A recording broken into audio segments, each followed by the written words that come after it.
Hello students, आज की इस वीडियो में हम रीमर टीमैन अभिक्रिया पढ़ने वाले हैं। जी हाँ दोस्तों, ये रिएक्शन आपके बोर्ड एग्ज़ाम 2025 के लिए मोस्ट इम्पॉर्टेंट रिएक्शन है। तो इस रिएक्शन को आप बिल्कुल अच्छे से समझिएगा और इस वीडियो में मैं आपको बिल्कुल आसानी से ये रिएक्शन समझा दूंगा।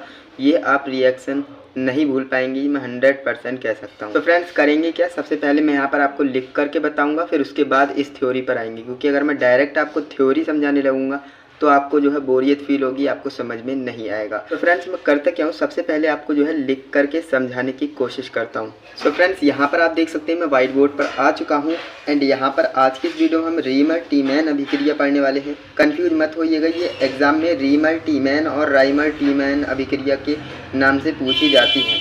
ओके, तो आप कन्फ्यूजन मत होइएगा। तो यहाँ पर मैं आपको बताता हूँ कि इस रिएक्शन को करते क्या है। तो देखिए, सबसे पहले हमें चाहिए क्या होगा, फिनॉल। सो यहाँ पर मैं करता क्या हूँ, फिनॉल ले लेता हूँ। ओके, ये हमारा क्या होता है, ये हमारा जो है बेंजीन होता है। बेंजीन रिंग के ऊपर अगर हम OH को जोड़ दें तो वो क्या हो जाता है, फिनॉल हो जाता है। जैसा कि आप जानते होंगे, ये बेसिक चीज़ें हैं। अगर ये आपने अभी तक नहीं पढ़ी है तो आपने बोर्ड एग्ज़ाम को बहुत हल्के में ले लिया है। एंड यहाँ पर हमें करना क्या है, यहाँ पर H होता है, जैसे कि आप जानते हैं यहाँ पर भी H होगा, यहाँ पर सब जगह पर H होता है। ओके, तो हम करेंगे क्या, इस H को यहाँ पर दिखा देंगे, है ना। दिखाने को सब दिखा सकते हैं, बट हमें जो है इस वाले H की ज़रूरत होने वाली है इस रिएक्शन में। सो हमने जो है इसे यहाँ पर दिखा दिया है, विजिबल कर दिया है।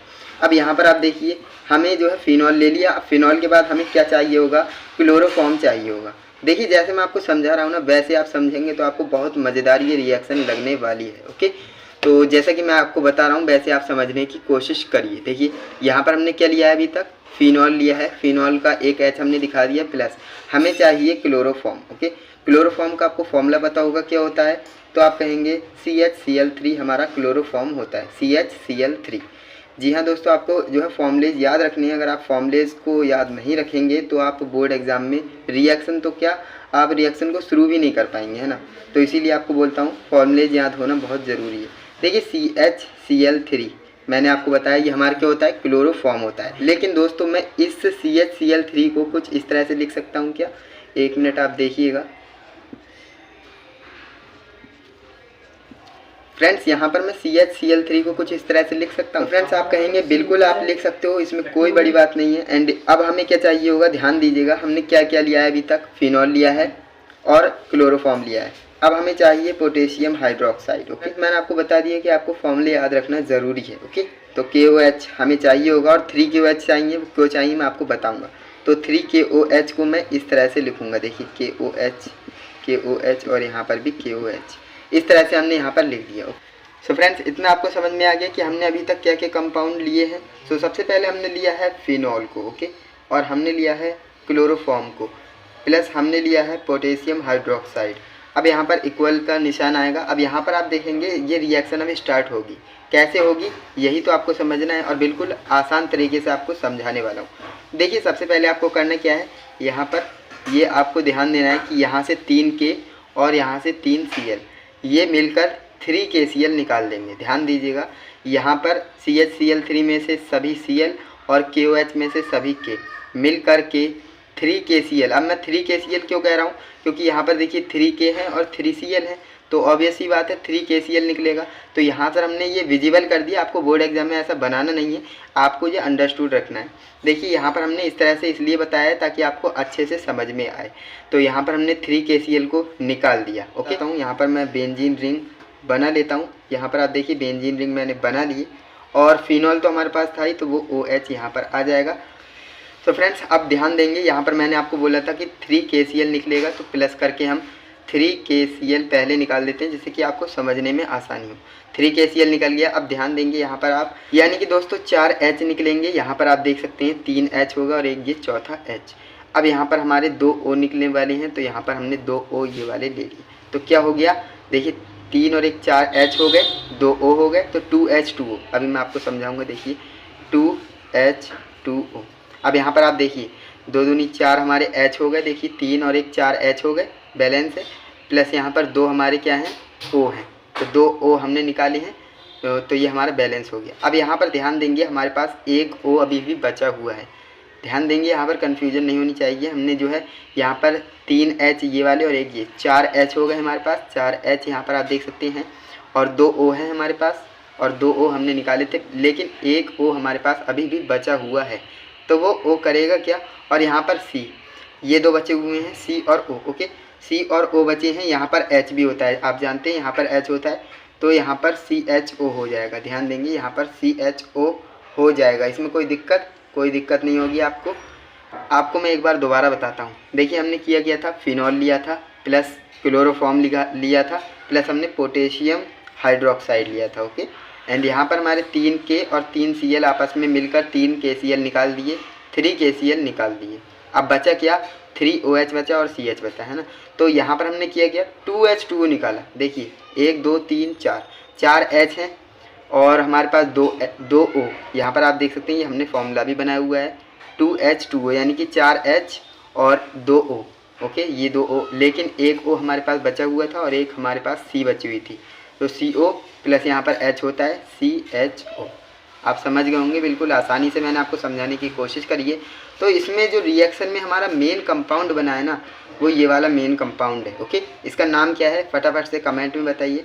इसका नाम मैं आपको बता देता हूँ, इसका नाम है हमारा सैलिसैल्डिहाइड। ओके, क्या है, सैलिसैल्डिहाइड। ध्यान देंगे, ये हमारा जो है मेन कंपाउंड होता है, सैलिसैल्डिहाइड, ये हमारा जो है मेन कंपाउंड बना है, मेन कंपाउंड है। तो आप समझ गए होंगे। इस रिएक्शन को मैंने तो अभी तो आपको लिख करके बताया है, अब मैं आपको थ्योरेटिकल और अपनी जो कॉपी में लिखा है मैंने बिल्कुल अच्छे से रिएक्शन, वो आपको बताने वाला हूँ, जिससे कि आप स्क्रीनशॉट ले लें और अपनी कॉपी में नोट डाउन कर सकें। तो ये आपको समझ में आ गया है, तो बहुत अच्छी बात है, वीडियो को लाइक कर दीजिएगा। एंड यहाँ पर अब हम समझने वाले हैं नोटबुक में किस तरह से मैंने लिखा है। सो फ्रेंड्स, हम आ चुके हैं अपने नोटबुक पर। यहाँ पर आप देखिए रीमर टीमैन अभिक्रिया। अब हम यहाँ पर इसकी थ्योरी पढ़ लेते हैं, थ्योरी में क्या होता है लिखा हुआ। ऑब्वियसली बात है, अगर आपने जो है रिएक्शन करना आ गई तो थ्योरी तो आप लिख ही देंगे, तो जो आपने समझा है वही आपको लिखना है। देखिए, मैंने आपको समझाया था कि जब फिनॉल की अभिक्रिया क्लोरोफॉर्म व NaOH KOH, यहाँ पर आप ध्यान देंगे NaOH या KOH दोनों में से कोई भी चीज़ ले सकते हैं हम। तो हमने क्या किया था, KOH लिया था, और दोनों यानी कि अगर आप NaOH लेंगे तब भी आपको एक्वस लेना पड़ेगा, अगर आप KOH ले रहे हो तब भी आपको एक्वस लेना पड़ेगा। तो इसके साथ जब हम इसकी रिएक्शन कराते हैं तो सैलिसैल्डिहाइड प्राप्त होता है। इस अभिक्रिया को रीमर टीमैन अभिक्रिया कहते हैं। तो आपने देख लिया कितनी आसान परिभाषा थी, जो कि आपने अगर रिएक्शन करनी आ गई तो आप इजीली इसे लिख सकते हो। जब फिनॉल की अभिक्रिया क्लोरोफॉर्म व KOH एक्वस के साथ की जाती है तो सैलिसैल्डिहाइड प्राप्त होता है। इस अभिक्रिया को हम क्या कहते हैं, रीमर टीमैन अभिक्रिया कहते हैं। अब यहाँ पर आ जाती है रिएक्शन पर, है ना। तो रिएक्शन यहाँ पर मैंने लिख रखी है, जैसे कि मैंने आपको बताया था, सबसे पहले हमें फिनॉल की ज़रूरत होगी। फिनॉल हमने यहाँ पर ले लिया, लेकिन यहाँ पर हमें एक H दिखाना पड़ेगा, क्योंकि ये H जो है हमारे इस रिएक्शन में पार्टिसिपेट करता है ना, पार्टिसिपेट करता है, जैसे कि मैंने आपको बताया था। एंड इसके बाद हमें क्लोरोफॉर्म की ज़रूरत थी, तो हमने यहाँ पर क्लोरोफॉर्म ले लिया, प्लस हमने जो है पोटेशियम हाइड्रोक्साइड ले लिया। ओके, तो पोटेशियम हाइड्रोक्साइड भी हमने ले लिया। अब ये रिएक्शन करेगा तो बनाएगा क्या, सैलिसैल्डिहाइड। कैसे बनाएगा, यहाँ पर देखिए 3K और 3Cl आपस में मिलकर 3 KCl निकाल देंगे। यहाँ पर हमने 3 KCl निकाल लिए, प्लस यहाँ पर आप ध्यान देंगे 1 2 3 4 टोटल 4 H है। इस वाले को अभी मत देखिए, 1 2 3 4 हमारे पास H हैं और 2 हमें O निकालने हैं, तो 2H2O निकल जाएगा। देखिए 2H2, ठीक है। अब ये एक O बचा है, ये जो एक आपका O बचा है ये इस वाले C के साथ, इस वाले H के साथ जुड़ जाएगा। मैंने क्या बोला, ये जो O बचा है ये और C बचा है, CO हो गया, और एक H ये वाला है तो CHO हो जाएगा। यानी कि जो आपका फिनॉल है उस पर आपका CHO ग्रुप लग जाएगा, और इसको हम क्या कहते हैं, ये हमारा मेन कंपाउंड होगा इस रिएक्शन का, और इसका नाम क्या है, सैलिसैल्डिहाइड। सैलिसैल्डिहाइड, ध्यान देंगे, काफ़ी इंपॉर्टेंट रिएक्शन है। एंड आई होप आपने इस रिएक्शन को अच्छे से समझा होगा, एंड मैंने पूरी कोशिश की है आपको इस रिएक्शन को अच्छे से समझाने की। अगर आपको ये लेक्चर अच्छा लगा है तो इस लेक्चर को लाइक कीजिए। अगर आप इस चैनल पे नए हो तो इस चैनल को सब्सक्राइब कर लेना, क्योंकि इस चैनल पर आपको क्लास 10th 12th की वीडियोज़ रेगुलर मिलती रहेंगी, एंड आप अपनी प्रिपरेशन करते रहेंगे। तो चलिए दोस्तों, आज के लिए बस इतना ही। मिलते हैं नेक्स्ट इंटरेस्टिंग इन्फॉर्मेटिव वीडियो के साथ। तब तक के लिए जय हिंद, वंदे मातरम।